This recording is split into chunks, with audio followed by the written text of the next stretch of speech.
Selanjutnya, saya berikan kesempatan kepada Presiden Pemuda Asia Afrika, yaitu Beni Pramula. Kami persilakan. Cek, satu, kedengaran ya? Masuk, masuk. Ya, Bismillahirrahmanirrahim. Assalamualaikum warahmatullahi wabarakatuh. Alhamdulillah, nahmaduhu wa nasta'inuhu wa nastaghfiruh wa na'udzu billahi min shururi anfusina wa min sayyiati a'malina may yahdihillahu fala mudilla lahu wa may yudlil fala hadiya lahu.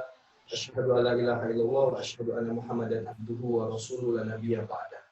Puja dan puji syukur kepada Allah Subhanahu wa taala yang pada sore hari yang cerah ini memberikan kita kesempatan untuk tetap menjaga silaturahmi sebagai anak muda, memperkokoh semangat kita untuk bertukar pikiran demi membangun bangsa kita menjadi bangsa yang semakin maju ke depan.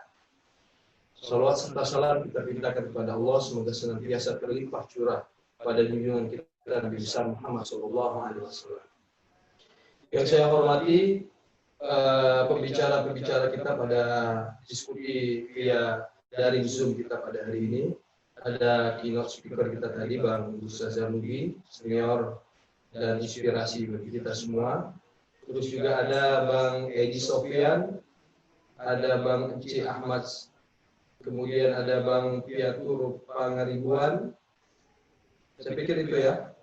Terus juga ada Bung Randy Zulkarnain yang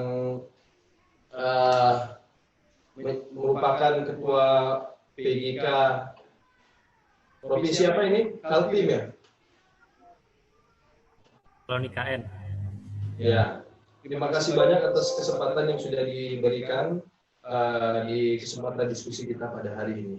Jadi kawan-kawan, saya senang sekali ketika kawan-kawan mengajak kita berdiskusi menyangkut tentang generasi muda kita, khususnya dalam hal ini kita turunannya lagi adalah generasi milenial atau generasi yang kita kerap sebut dengan generasi Z. Jadi pertanyaannya sebetulnya seperti apa nanti nasib generasi milenial, nasib generasi Z yang akan datang akan banyak menentukan nasib bangsa kita di kemudian hari. Kalau kita bertanya bagaimana nasib generasi Z di masa yang akan datang, maka izinkan saya menjawab bahwa tidak ada yang tahu bagaimana nasib seseorang. Itu ranahnya adalah ranah yang maha kuasa, ranah pencipta alam yang berhak atas segala rekayasa, skenario, dan bermuara di mana kehidupan kita di masa yang akan datang. Namun sebagai seorang pemuda, sebagai seorang manusia yang dilengkapi oleh akal dan pikiran oleh Tuhan yang maha kuasa, maka bolehlah kita memprediksi, kita mengkaji, kita belajar bersama, atau kita membayang-bayangkan kira-kira seperti apa nasib generasi muda kita di masa yang akan datang. Itu kayaknya ada yang belum unmute speakernya ya, tolong peserta biar bisa dikondisikan supaya nggak ada suara-suara lain yang kita dengar.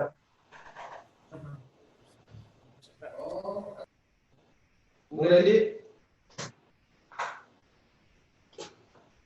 Ya teman-teman, saya ingin memulai seperti ini ya. Dalam kondisi krisis di tengah pandemi seperti sekarang ini, kesiapan dan mental serta ketangguhan kita benar-benar diuji untuk dapat bertahan, untuk dapat kuat dan terjaga, untuk kemudian tidak terjungkal dalam jurang keputusasaan dan keterpurukan. Berbagai aspek dari lini kehidupan sekarang ini kan kita lihat mengalami penurunan yang sangat luar biasa. Jadi tangguh atau berhasil atau tidaknya kita dalam kondisi seperti sekarang ini, kesiapan mental kita itu benar-benar diuji dalam kondisi seperti sekarang ini. Dan hari ini adalah merupakan buah atas apa yang kita tanam di hari-hari sebelumnya atau di masa-masa yang lampau. Maksud saya adalah, kenapa ini buah? Karena ketika misalnya kita sekarang ini harus benar-benar banyak belajar dari rumah, banyak distraksi, bahwa kita harus belajar mandiri. Nah, kesiapan mentalitas ini penting menjadi kita agar kita menjadi generasi yang tangguh atau menjadi generasi yang kuat atau tidak di masa yang akan datang. Apakah memang mentalitas dari generasi muda kita itu sudah terbentuk atau belum?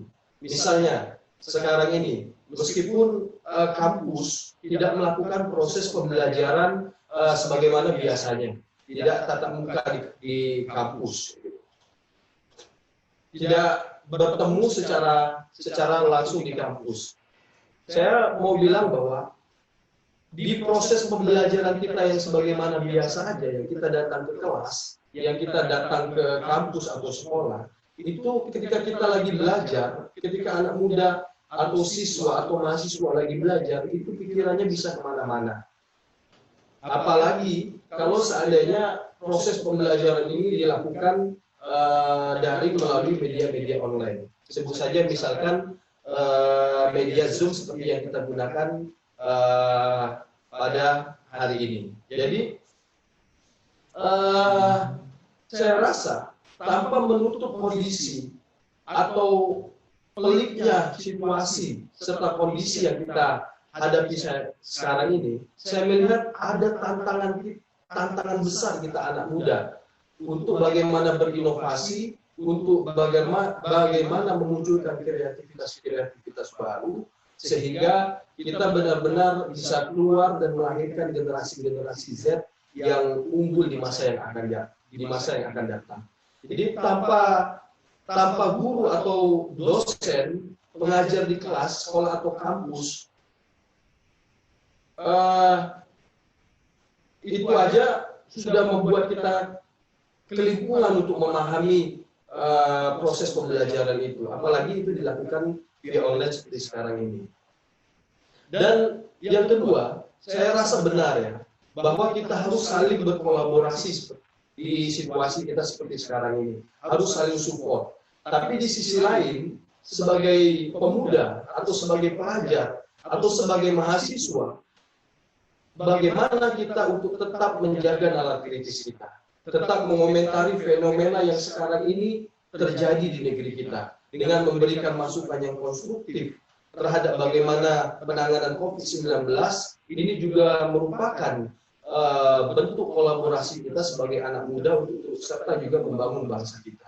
Nah, mungkin ya, pemerintah mereka merasa sudah melakukan hal yang benar dalam penanganan COVID atau dalam menjalankan kebijakan-kebijakan berbangsa dan bernegara. Tetapi kemudian sebagai manusia biasa, tentu pemerintah juga mempunyai khilaf dan salah, yang itu merupakan kewajiban kita sebagai civil society untuk turut serta mengontrol kondisi ini agar mereka tidak abuse of power dalam mengelola bangsa dan tanah air yang kita cintai ini. Nah, teman-teman, kita tahu bahwa dana COVID ini yang sudah ditandatangani itu 4 triliun, dana yang sudah digulirkan untuk pemulihan COVID, kemudian sudah naik ke 600 triliun, dan sekarang ini sudah mencapai 1000 triliun. Saya pikir ini bukan dana yang sedikit. Kalau seandainya ini tidak diawasi oleh kita sebagai anak muda, dan kita terlena membiarkan kondisi seperti ini, dengan membiarkan mereka untuk membuat kebijakan-kebijakan semau mereka tanpa itu adanya kontrol dari civil society, maka ini kita khawatirkan akan terjadi penyelewengan. Nah, di satu sisi, sekarang ini kita sedang menghadapi bonus demografi, surplus demografi ini. Kalau seandainya tidak ditangani dengan benar, maka kita akan mengalami bukan bonus demografi, tapi malah defisit demografi. Bagaimana kita lihat penurunan lapangan pekerjaan, banyak perusahaan-perusahaan yang gulung tikar. Nah, kalau kondisi ini tidak disikapi dengan benar, tidak diantisipasi dengan benar, maka generasi yang kita khawatirkan nanti adalah generasi Z kita di kemudian hari. Jangankan kita berbicara masalah generasi Z, adik-adik kita yang sekarang ini ada di bangku kuliah atau sekolah, pemuda yang di generasi milenial seperti kita sekarang juga aja, itu banyak yang menganggur, banyak yang tidak punya pekerjaan. Itu karena kecerobohan daripada kebijakan-kebijakan di masa lampau yang tidak ramah terhadap kepentingan generasi muda hari ini. Nah, tentu saja antisipasi untuk mempersiapkan generasi Z yang akan datang itu perlu kita maintain sejak hari ini. Nah, terus teman-teman, di kondisi pandemi seperti ini kita menyadari betul bahwa banyak sekali tatanan kehidupan yang berubah, banyak sekali situasi serta kondisi kehidupan yang itu berubah 90 derajat dari sejak kondisi sebelum pandemi ini terjadi. Sebagian dari kalangan kita memandang bahwa yang paling banyak terdampak dari kondisi pandemi ini selain dari kondisi kesehatan, mental serta psikis masyarakat yang mengalami pandemi ini, ada juga yang berpandangan bahwa yang paling terdampak adalah mereka yang baru saja sebelum pandemi kemarin membuka usaha, mereka sudah punya tempat, mereka sudah sewa tempat, mereka sudah beli bahan baku, mereka sudah punya karyawan dan lain sebagainya. Sehingga di kondisi pandemi ini mereka semakin terdampak dengan harus membuat usaha yang sudah mereka buat itu bisa bertahan, kayak gitu. Belum lagi bagaimana bisa menggaji karyawan agar tetap bisa bertahan hidup di kondisi pandemi seperti sekarang ini. Tetapi yang harus kita pikirkan juga, ada kelompok, ada masyarakat, ada golongan, ada pemuda yang lebih banyak terdampak lagi di kondisi seperti ini, yakni mereka yang memang belum punya pekerjaan sama sekali, baik di kondisi sebelum pandemi maupun di kondisi pandemi ini sedang berlangsung seperti sekarang ini. Nah, teman-teman, saya mau mengatakan seperti ini. Inilah saat yang tepat bagi kita hari ini untuk berinovasi, untuk berkreativitas dan membuat kita menjadi pemuda yang mandiri sehingga kita tidak ketergantungan kepada orang lain. Dengan cara, misalkan, sekarang ini kita dengan memiliki media sosial saja, kita bisa berdiri sama tegak dengan pemuda-pemuda mandiri lainnya. Contoh misalkan ya, sekarang ini kalau kita punya usaha, asalkan kita bisa bekerja dengan platform yang sudah menyediakan untuk penjualan online dan lain sebagainya, maka kita tidak perlu punya bentuk fisiknya perusahaan itu. Kita bisa, misalkan sekarang ini lagi ngetrend bisnis kopi. Nah, dari bisnis kopi ini kita bisa menjual misalkan gula arennya saja, atau bisa menjual kopinya aja melalui media-media yang kita miliki, baik itu Instagram, Facebook, YouTube dan lain sebagainya. Nah, artinya peluang dan kesempatan ini juga kita miliki untuk bagaimana memanfaatkan teknologi komunikasi dan informasi yang sangat dahsyat, maju dan berkembang seperti sekarang ini. Yang harus kita sadari sekarang ini adalah bahwa semua orang, semua manusia, semua pelaku usaha sekarang ini dalam playground yang sama, dalam situasi yang sama, dalam pasar yang sama. Nah, kesempatan dan peluang yang sama ini, kalau seandainya kita tidak manfaatkan dengan baik, maka kita tidak akan memiliki bekal untuk menjadi generasi milenial atau generasi Z yang siap untuk menghadapi tantangan zaman kita di masa yang akan datang. Nah, teman-teman, kita harus sadar betul bahwa kondisi kita hari ini, kesenjangan ekonomi itu masih sangat menghantui ya. Kesenjangan ekonomi kita itu masih sangat menghantui Indonesia. Kita tahu bahwa 1% warga kaya Indonesia itu menguasai 50,3% dari aset kekayaan nasional kita. Nah, untuk mengatasi hal ini, ayo kita mendorong percepatan pembahasan rancangan undang-undang kewirausahaan. Nah, ini agar bagaimana rancangan undang-undang kewirausahaan tersebut, ya maaf sebentar ya, saya lagi ngisi Zoom ya, bentar ya. Bentar, ini saya telepon balik. Nah, teman-teman, kondisi ekonomi kita yang hanya dikuasai, yang menguasai kondisi ekonomi kita yang dikuasai oleh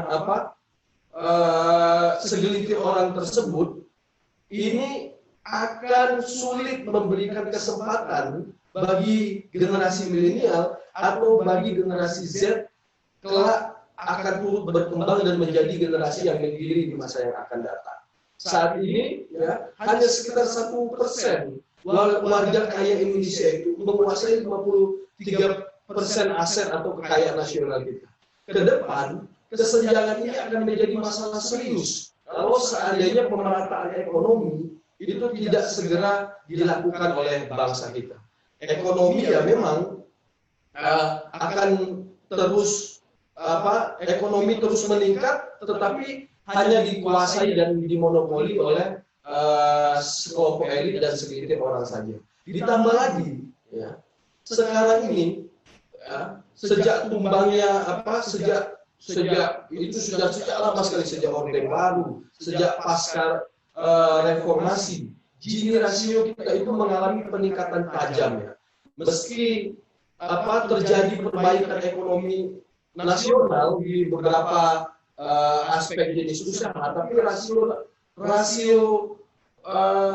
nasional kita itu mencapai masih di kisaran 0,36%. Artinya ketimpangan itu sangat parah sekali. Bagaimana penguasaan lahan ya, itu 1% penduduk itu menguasai 58% sumber daya agraria kita. Nah, untuk mengatasi persoalan ini, ya, kita perlu mendorong percepatan penyusunan apa yang saya katakan tadi, penyusunan draft undang-undang yang ramah dan pro terhadap usaha menengah kecil masyarakat kita atau UMKM. Nah, kalau ini tidak segera dipikirkan oleh pemerintah kita, ya kita jangan berharap bahwa generasi kita di masa yang akan datang itu bisa menjadi generasi yang mandiri, bisa menjadi generasi yang bisa turut bersaing dengan kondisi kita sekarang ini. Nah, teman-teman, selanjutnya yang mau saya sampaikan, bangsa kita ini adalah bangsa yang besar, bangsa yang mayoritas penduduknya adalah kaum pemuda. Tetapi kita sayang melihat kondisi pemuda kita hari ini sangatlah memprihatinkan. Kenapa? Karena narkoba seolah sudah menjadi sarapan pagi.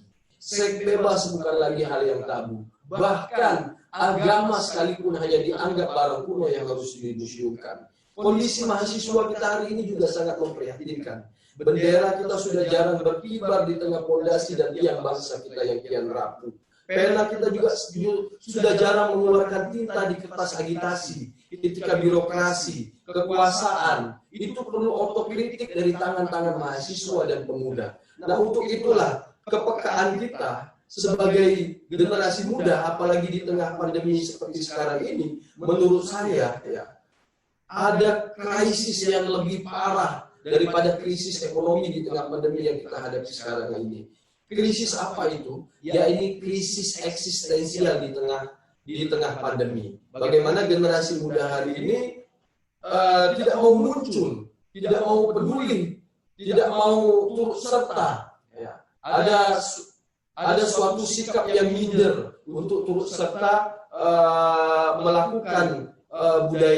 melaksanakan budaya kritik, melaksanakan budaya kontrol terhadap kekuasaan yang sekarang ini sedang menjalankan pemerintahan. Saya sangat prihatin ya dengan kondisi perekonomian kita yang hanya dikuasai oleh segelintir orang tadi, dan penguasaan lahan yang hanya dikuasai oleh segelintir orang tadi, dan juga kondisi siklus perpolitikan di negeri kita sekarang ini.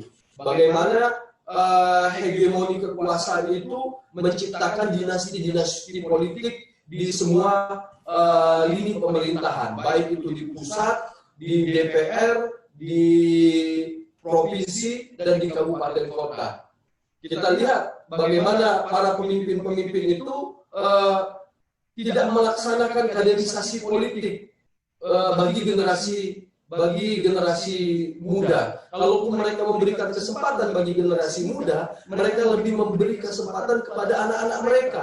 Mereka lebih mementingkan cucu-cucu mereka dari kalangan keluarga mereka. Tapi kita pikirkan bagaimana nasib kita, keluarga-keluarga yang berasal dari anak-anak kaum buruh, anak-anak tukang becak, anak-anak tukang ojek, anak-anak petani yang seharusnya mereka juga mempunyai kesempatan yang sama untuk berkolaborasi membangun bangsa ini melalui struktural partai politik katakanlah, agar juga mereka nanti bisa memimpin menjadi gubernur di provinsi mereka masing-masing, menjadi wali kota di provinsi mereka masing-masing, menjadi anggota dewan di provinsi mereka masing-masing, atau bahkan menjadi pimpinan nasional. Nah, kalau kondisi keserakahan di bidang ekonomi ini, kondisi keserakahan di bidang politik ini masih hanya dikuasai oleh segelintir orang itu saja, maka kesempatan generasi Z untuk mencapai Indonesia emas di 2004 nanti, di 2000 atau 2045 nanti, saya tidak percaya bahwa itu akan terjadi selama kondisi seperti ini masih kita biarkan seperti ini saja. Maka dari itu, kita sebagai anak muda harus merebut kondisi ini. Kita sebagai anak muda harus tampil di muka untuk merebut kondisi seperti ini agar tidak dibiarkan terus-menerus, agar kesempatan yang sama diperoleh oleh setiap anak muda untuk juga menunjukkan eksistensinya di tengah dinamika kebangsaan kita hari ini.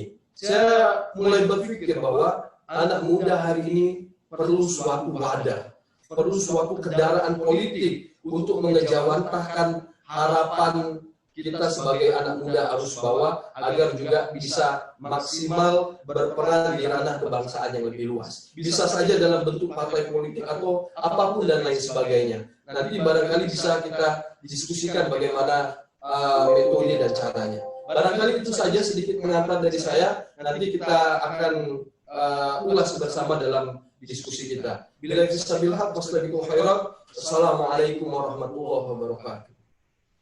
Waalaikumsalam warahmatullahi wabarakatuh.